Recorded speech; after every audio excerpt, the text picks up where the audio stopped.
नमस्कार दोस्तों, आज हम लोग पढ़ने वाले हैं हिस्ट्री का एक बहुत ही महत्वपूर्ण चैप्टर गवर्नर जनरल और वायसराय के बारे में हम लोग आज डिस्कस करेंगे।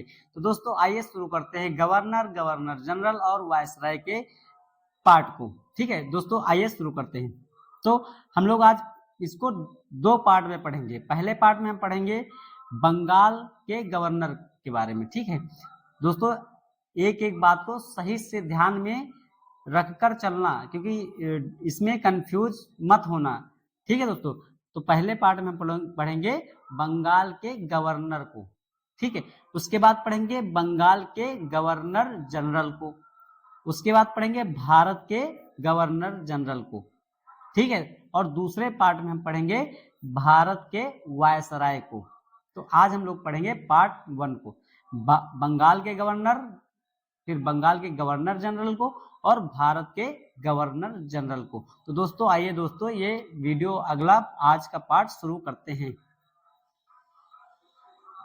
भारत में ब्रिटिश ईस्ट इंडिया कंपनी 1600 ईस्वी में व्यापार करने के माध्यम से आती है और भारत में समय समय पर वह युद्ध लड़ती है, जिसमें से प्लासी की लड़ाई और बक्सर की लड़ाई बहुत ही महत्वपूर्ण लड़ाइयां थी।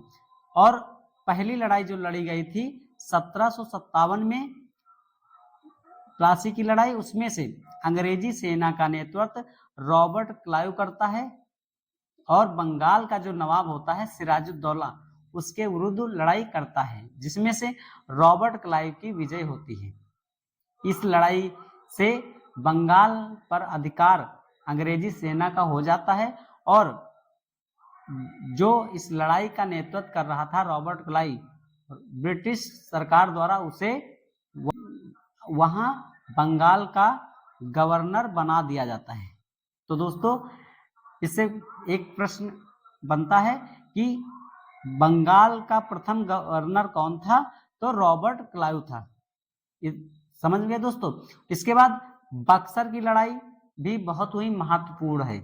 इसमें अंग्रेजी सेना का नेतृत्व हेक्टर मुनरो करता है और दूसरी तरफ बंगाल का नवाब, अवध का नवाब और दिल्ली के नवाब मुगल बादशाह शाह आलम द्वितीय से युद्ध होता है। मतलब तीन सेना एक तरफ और हेक्टर मुनरो एक तरफ, जिसमें से हेक्टर मुनरो की विजय होती है और पूरी तरह से ये तीनों सेनाएं हार जाती हैं। तो दोस्तों अगर बात की जाए तो ये दो लड़ाइयां भारतीय इतिहास में बहुत ही महत्वपूर्ण थी। अंग्रेजों द्वारा भारत में शासन अपना फैलाने के लिए। ठीक है दोस्तों, तो आइए दोस्तों इसको अच्छे से आगे वीडियो में डिस्कस करते हैं। तो बंगाल का पहला गवर्नर रॉबर्ट क्लाइव को बनाया जाता है और इसको अच्छे से समझते हैं। प्लासी की लड़ाई के बाद 1757 से 1772 तक जो बंगाल का उच्च पद होता था उसको बंगाल का गवर्नर के नाम से जाना जाने लगा। उसके बाद 1773 में रेगुलेटिंग एक्ट आता है और इस एक्ट के तहत 1773 से 1832 तक बंगाल के गवर्नर का जो पद था अब वो बंगाल का गवर्नर जनरल के नाम से जाना लगा। उसके बाद 1833 में चार्टर एक्ट आता है। उसके तहत 1833 से 1857 तक जो ये पद था अब भारत का गवर्नर जनरल के नाम से जाना लगा। उसके बाद 1858 से 1946 तक इस पद का नाम वायसराय कर दिया जाता है। फिर उसके बाद 1947 से 1950 तक गवर्नर जनरल इस पद का नाम कर दिया जाता है। तो दोस्तों आशा करता हूं ये आप लोगों को अच्छे से समझ में आया होगा। तो दोस्तों शुरू करते हैं आज का वीडियो। रॉबर्ट क्लाइव पहला गवर्नर कौन था बंगाल का? तो रॉबर्ट क्लाइव के बारे में हम लोग पढ़ते हैं। बंगाल का पहला गवर्नर रॉबर्ट क्लाइव होता है, जिसका समय काल 1757 से 1760 तक एक बार बनता है। फिर 1765 से 1767 तक दोबारा शासन काल इसका होता है। इसने अपने शासनकाल के दौरान द्वैध शासन को लागू किया था। इस शासन में क्या होता था, तो यह शासन दो भागों में बटा था। तो पहला शासन था बंगाल का नवाब चलाता था और दूसरा जो था ईस्ट इंडिया कंपनी के हाथों में था। इसके आगे समझते हैं इसके बारे में। इसके तहत से रॉबर्ट क्लाइव के समय काल में प्रशासन बंगाल का नवाब चलाता था। कहने का मतलब जो राज्य का प्रशासन व्यवस्था थी वो वहां का नवाब चलाता था, और भू राजस्व, सैनिक संरक्षण, ये सब मामले ईस्ट इंडिया कंपनी के हाथों में था।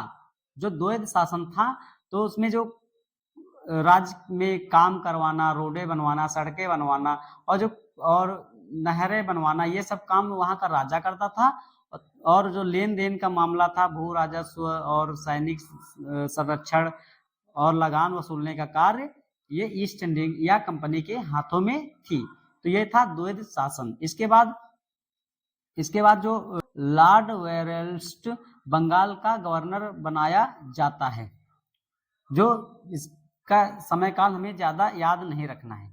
उसके बाद आते हैं दोस्तों, वारेन हेस्टिंग्स को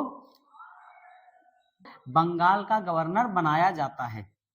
इसका समय काल क्या था, 1774 से 1785 ईस्वी इसका काल था। इसके समय काल में 1773 में रेगुलेटिंग एक्ट आया। वारेन हेस्टिंग्स के समय काल में रेगुलेटिंग एक्ट आया, जिसके बाद से बंगाल के गवर्नर का जो पद था अब बंगाल के गवर्नर जनरल के नाम से जाना लगा। तो दोस्तों अगर बात की जाए तो आखिरी बंगाल का गवर्नर कौन था, तो वारेन हेस्टिंग्स था। अगर प्रथम बंगाल का गवर्नर जनरल कौन था, तो वारेन हेस्टिंग्स थे। ठीक है, आखिरी गवर्नर बंगाल के वारेन हेस्टिंग्स थे और पहले गवर्नर जनरल बंगाल के वारेन हेस्टिंग्स थे। ठीक है दोस्तों, और जो ये रेगुलेटिंग एक्ट 1773 आता है उसका क्या महत्व था, तो ये लाने का क्या महत्व था इसके बारे में पढ़ते हैं। ईस्ट इंडिया कंपनी के कार्यों को नियंत्रित करना, ठीक है, संसदीय प्रणाली को स्थापित करना, उसके बाद राजनीतिक कार्यों को मान्यता देना इस एक्ट का मुख्य उद्देश्य था। इस एक्ट के तहत 1774 में कलकत्ता में सुप्रीम कोर्ट की स्थापना की गई और इसकी पहली न्यायाधीश एलिजा एम्फे थी। इस एक्ट के तहत 1774 में कलकत्ता में सुप्रीम कोर्ट की स्थापना की गई और इसकी पहली न्यायाधीश कौन थी, एलिजा एम्फे थी। ठीक दोस्तों, आगे पढ़ते हैं इसके बारे में। इसी के समय काल में सर विलियम्स जोन्स ने एशियाटिक सोसाइटी ऑफ बंगाल की स्थापना की। उसके बाद साथ ही भारत का पहला समाचार पत्र द बंगाल गजट का प्रकाशन इसी के समय काल में हुआ। तो साथ ही भारत का पहला समाचार पत्र द बंगाल गजट का प्रकाशन इसी के शासनकाल में हुआ था। तो आगे पढ़ते हैं दोस्तों। इसी के शासनकाल में पिट्स इंडिया एक्ट पारित होता है, जो कि 1784 में लाया जाता है। पिट्स इंडिया एक्ट क्यों लाया गया, इसको पढ़ते हैं। रेगुलेटिंग एक्ट 1773 की कमजोरियों को दूर करने और अंग्रेजों के हितों की रक्षा करने के लिए 1784 में ब्रिटिश संसद ने पिट्स इंडिया एक्ट पास किया। तो दोस्तों जो रेगुलेटिंग एक्ट 1773 में लाया गया था उसकी कमजोरियों को दूर करना और संसदीय व्यवस्था को स्थापित करने के लिए पिट्स इंडिया एक्ट पास किया गया था। इसके तहत इंग्लैंड में एक नियंत्रक बोर्ड की स्थापना की गई थी। विरोध में वारेन हेस्टिंग्स ने इस्तीफा दे दिया और इंग्लैंड चले गए। वहां जाने के बाद उन पर ब्रिटिश पार्लियामेंट ने महाभियोग चलाया, पर संसद ने उन्हें सभी आरोपों से मुक्त कर दिया। उसके बाद हम लोग पढ़ते हैं दोस्तों, लॉर्ड कॉर्नवालिस के बारे में। लॉर्ड कॉर्नवालिस का समय काल क्या था? 1773 से 1793 ईस्वी तक इसका कार्यकाल था। लॉर्ड कॉर्नवालिस को भारत में सिविल सेवा और पुलिस का जनक माना जाता है। इन्होंने अपने समय काल में 3 प्रमुख काम किए। पहला काम क्या था? सिविल सेवा। उच्च पदों की नियुक्ति कंपनी के कानून द्वारा की जाती थी। नोट में हमें याद रखना है, उच्च पदों की नियुक्ति हेतु प्रतियोगी परीक्षा की शुरुआत लॉर्ड डलहौजी ने की थी। तो अभी प्रतियोगी परीक्षा की शुरुआत नहीं हुई थी, आगे चलकर लॉर्ड डलहौजी अपने शासनकाल में प्रतियोगी परीक्षा की शुरुआत करते हैं सिविल सेवा के लिए। उसके बाद दूसरा कार्य क्या किया था इसने? पुलिस व्यवस्था की व्यवस्था की। प्रत्येक जिले में थाना बनवाया। ठीक है, पुलिस व्यवस्था की शुरुआत की और प्रत्येक जिले में पुलिस व्यवस्था के लिए थाना का निर्माण करवाया। उसके बाद तीसरा अहम काम क्या किया था? स्थायी बंदोबस्त। 1793 में बंगाल, बिहार, उड़ीसा में भूमि कर योजना लागू की।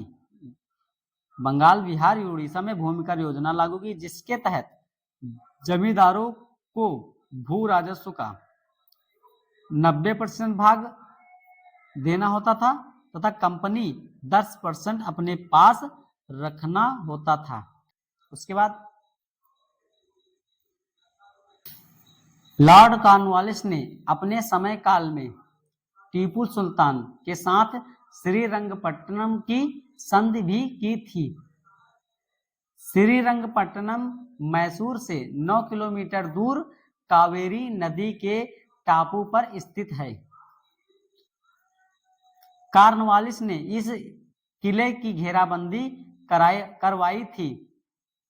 1792 में टीपू सुल्तान और कॉर्नवालिस के बीच एक संधि होती है, तभी से यह घेराबंदी कॉर्नवालिस हटाता है। आगे बंगाल के गवर्नर जनरल कौन बनाए जाते हैं? सर जॉन सॉर को बनाया जाता है। इनका समय काल क्या था? 1793 से 1798 इनका समय काल था। इनके समय काल में हमें एक ही चीज याद रखना है, खारदा का युद्ध हुआ था और यह मराठों और निजाम के बीच में हुआ था। उसके बाद कौन थे? Lord Wellesley. इनका समय काल हमें याद रखना भी बहुत ही महत्वपूर्ण है दोस्तों। 1798 से 1805 तक लॉर्ड वेलेस्ली का शासनकाल चला था। इसे बंगाल के शेर के नाम से जाना जाता था। इसने सहायक संधि प्रणाली, बसीन की संधि, चौथा एंग्लो मैसूर युद्ध और प्रेस पर प्रतिबंध लगाया था। इसके समय काल में 4 महत्वपूर्ण घटनाएं हुई थी जो हमें याद रखना है अच्छे से। आइए पढ़ते हैं एक एक घटना के बारे में। सहायक संधि प्रणाली के बारे में पढ़ते हैं। इसने भारत में फ्रांसीसियों के भय को समाप्त करने हेतु सहायक संधि प्रणाली शुरू की थी। इस प्रणाली का उद्देश्य ब्रिटिश राज्य का विस्तार करना था। नोट में पढ़ते हैं दोस्तों। सबसे पहले हैदराबाद के शासक ने इस संधि को स्वीकारा था। उसके बाद बसीम की संधि पढ़ते हैं। बसीम की संधि की बात करते हैं तो यह संधि अंग्रेजों और मराठा पेशवा बाजीराव के बीच हुई थी। टोटल 4 एंग्लो मैसूर युद्ध हुए थे, जिसमें से चौथा एंग्लो मैसूर युद्ध लॉर्ड वेलेस्ली के शासनकाल में हुआ था।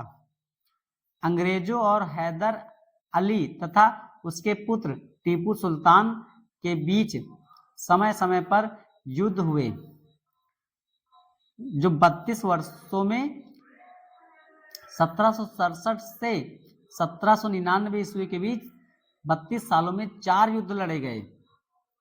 कितने युद्ध लड़े गए? 4 युद्ध लड़े गए। अब उसके बाद प्रेस पर प्रतिबंध लॉर्ड कॉर्नवालिस ने अपने शासन काल में लगाया था। उसके बाद अगले जो बंगाल के गवर्नर जनरल बनते हैं वो लॉर्ड कॉर्नवालिस फिर बनाए जाते हैं, पुनः ये बनाए जाते हैं 1805 में। कब बनाए जाते हैं? 1805 में। और इनकी मृत्यु उत्तर प्रदेश के गाजीपुर में हो जाती है। ठीक है, इसके बाद पढ़ते हैं अगले बंगाल के गवर्नर जनरल कौन बनाए जाते हैं? सर जॉर्ज वार्लो को बनाया जाता है। इनका समय काल का क्या था?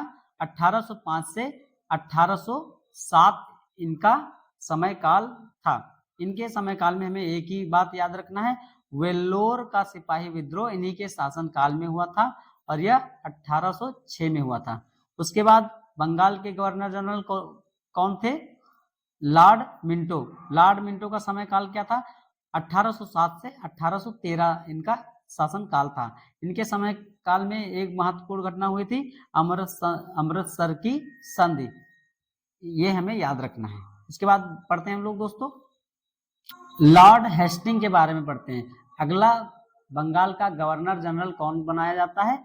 लॉर्ड हेस्टिंग को। इनका समय काल क्या था? 1813 से 1823 इनका समय काल था।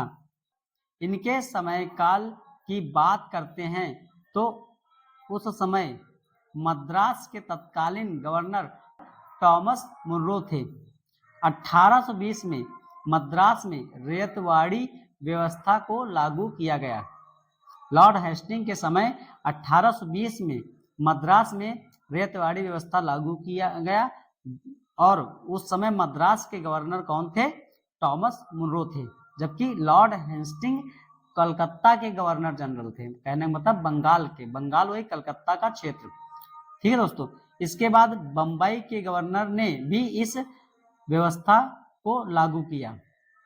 रैयतवाड़ी व्यवस्था सबसे पहले मद्रास के 12 महल में शुरू हुई थी। उसके बाद हम लोग पढ़ते हैं दोस्तों अगले गवर्नर जनरल के बारे में। अगले गवर्नर जनरल बंगाल के कौन बनाए जाते हैं? Lord William Bentinck. इनका समय काल क्या था? 1823 से 1835 इनका समय काल था। इसके समय काल में 1833 में चार्टर एक्ट आता है जिसके तहत बंगाल का गवर्नर जनरल अब भारत का गवर्नर जनरल कहलाने लगा। तो दोस्तों हम लोगों ने सबसे पहले पढ़ा था बंगाल का गवर्नर कौन था? सबसे पहले रॉबर्ट क्लाइव। फिर उसके बाद बंगाल का गवर्नर जनरल पद बना। बंगाल के गवर्नर जनरल के बाद अब भारत का गवर्नर जनरल पद बना और इसके पहले जो गवर्नर जनरल थे भारत के लॉर्ड विलियम बेंटिंग थे। यह हमें याद रखना है सीक्वेंस वाइज। इस तरह विलियम बेंटिंग भारत का पहला गवर्नर जनरल बना। इसके बाद दोस्तों हम लोग पढ़ते हैं विलियम बेंटिंग द्वारा किए गए कुछ महत्वपूर्ण कार्य। राजा राम मोहन राय के साथ मिलकर सती प्रथा पर बैन लगा दिया। उसके बाद ठगी प्रथा पर बैन लगा दिया। सती प्रथा और ठगी प्रथा पर बैन लॉर्ड विलियम बेंटिंग द्वारा लगाया जाता है। 1835 में इन्होंने कलकत्ता में मेडिकल कॉलेज की स्थापना की और उसके बाद अंग्रेजी भाषा को भारत में उच्च शिक्षा का माध्यम बनाया। बहुत ही इंपॉर्टेंट है दोस्तों, अंग्रेजी शिक्षा का माध्यम भारत में किसने बनाया? उच्च शिक्षा को किसने बनाया? तो लॉर्ड विलियम बेंटिंग ने बनाया था। इसके बाद हम लोग पढ़ते हैं भारत के अगले गवर्नर जनरल को चार्ल्स मेटकॉफ को बनाया जाता है। इनका समय काल क्या था? 1835 से 1836। मेटकॉफ ने अपने शासन काल में प्रेस को स्वतंत्रता दिलाने का एक प्रमुख काम किया था। ठीक है दोस्तों, इसके बाद पढ़ते हैं हम लोग ऑकलैंड के बारे में। ऑकलैंड का समय काल था 1835 से 1842 तक। उसके बाद अगले गवर्नर जनरल कौन बनाए जाते हैं? एलन बरो। एलन बरो का समय काल था 1842 से 1844 तक। इनके समय काल में हुई दो महत्वपूर्ण घटनाओं को हमें याद रखना है। दास प्रथा का अंत किया था और रविवार की छुट्टी इन्हीं के शासन काल से शुरू हुई थी। आगे कौन भारत के गवर्नर जनरल बनाए जाते हैं? हार्डिंग्स। कौन बनाए जाते हैं? हार्डिंग्स। इनका समय काल 1844 से 1848 तक माना जाता है। और इनके समय काल में हुई एक महत्वपूर्ण घटना फर्स्ट एंग्लो सिख वार इन्हीं के शासन काल के समय हुआ था। उसके बाद अगले गवर्नर जनरल कौन थे? बहुत ही महत्वपूर्ण दोस्तों, लॉर्ड डलहौजी। लॉर्ड डलहौजी का समय काल कब से कब तक था? 1848 से 1856 तक इनका समय काल था। आइए दोस्तों इनके समय काल में हुई घटनाओं को पढ़ते हैं। लॉर्ड डलहौजी को ही आधुनिक भारत के निर्माता के रूप से जाना जाता है। रेलवे का विकास इन्हीं के शासनकाल में हुआ और पहली रेल डलहौजी के शासनकाल में 1853 में बंबई से ठाणे के बीच, दोस्तों यहाँ गलत लिखा, चलाई गई थी। और संचार प्रणाली का विकास हुआ। पहली संचार सेवा आगरा और कलकत्ता के बीच शुरू हुई थी। दोस्तों रेल का विकास डलहौजी के शासनकाल में हुआ था। पहली रेल 1853 में बंबई से ठाणे के बीच चलाई गई थी। संचार प्रणाली का विकास डलहौजी के शासनकाल में हुआ था। पहली संचार सेवा आगरा और कलकत्ता के बीच शुरू की गई थी। ठीक है, तो आगे इसके बारे में और पढ़ते हैं। 1854 में डाकघर अधिनियम पास हुआ, जिसके तहत पहली बार डाक टिकटों का प्रचलन शुरू हुआ। सिविल सेवा के अधीन पदों की नियुक्ति के लिए प्रतियोगी परीक्षा की शुरुआत इसी के शासनकाल में हुई थी, लॉर्ड डलहौजी के शासनकाल में हुई थी। और आगे पढ़ते हैं। पहले भारतीय आईएएस सत्येंद्र नाथ टैगोर 1863 में बने थे, जब से ये परीक्षा चालू हुई थी। उसके बाद पढ़ते हैं हड़प नीति या व्यवगत का सिद्धांत, इसको इंग्लिश में कहते हैं डॉक्ट्रिन ऑफ लैप्स। डलहौजी ने इस नीति को ब्रिटिश साम्राज्य का विस्तार करने के उद्देश्य से लागू किया था। इस नीति के अनुसार वे राज्य जिनका कोई उत्तराधिकारी नहीं था, उनसे शासन करने का अधिकार छीनकर उस राज्य को ब्रिटिश राज्य में मिला लिया जाता था। डलहौजी ने हड़प नीति के तहत जिन राज्यों में उत्तराधिकारी नहीं था, उन राज्यों को अपने ब्रिटिश राज्य में मिला लिया जाता था। इसी को हड़प नीति कहते थे। हड़प नीति के तहत ब्रिटिश राज्य में विलय होने वाला पहला राज्य कौन था? तो सतारा था, जो महाराष्ट्र में था। आगे चलकर जयपुर, समलपुर, उदयपुर, झांसी राज्यों को इस नीति के द्वारा ब्रिटिश राज्यों में मिला लिया गया। आगे बढ़ते हैं। इसके बाद भारत के गवर्नर जनरल कौन बनाए जाते हैं? लॉर्ड कैनिंग को बनाया जाता है। इनका समय काल 1856 से 1858 और उसके बाद फिर आते हैं 1862 में। इन्हीं के शासन काल में 1857 का विद्रोह हुआ था, जिसे 1857 की क्रांति के नाम से जाना जाता है। इसी विद्रोह के बाद भारत का शासन ईस्ट इंडिया कंपनी के हाथों से लेकर ब्रिटिश सरकार के हाथों में दे दिया गया। कैनिंग को भारत का पहला वायसराय बनाया गया। अगर बात की जाए आखिरी भारत का गवर्नर जनरल कौन था, तो लॉर्ड कैनिंग था। और पहला वायसराय कौन था? तो कैनिंग था। तो दोस्तों आज हम लोगों ने बंगाल का गवर्नर, बंगाल का गवर्नर जनरल, भारत का गवर्नर जनरल के बारे में पढ़ा। आज वीडियो में हम लोग भारत के वायसराय के बारे में पढ़ेंगे। तो दोस्तों आशा करता हूँ आप लोगों को ये वीडियो अच्छे से समझ में आया होगा। धन्यवाद दोस्तों।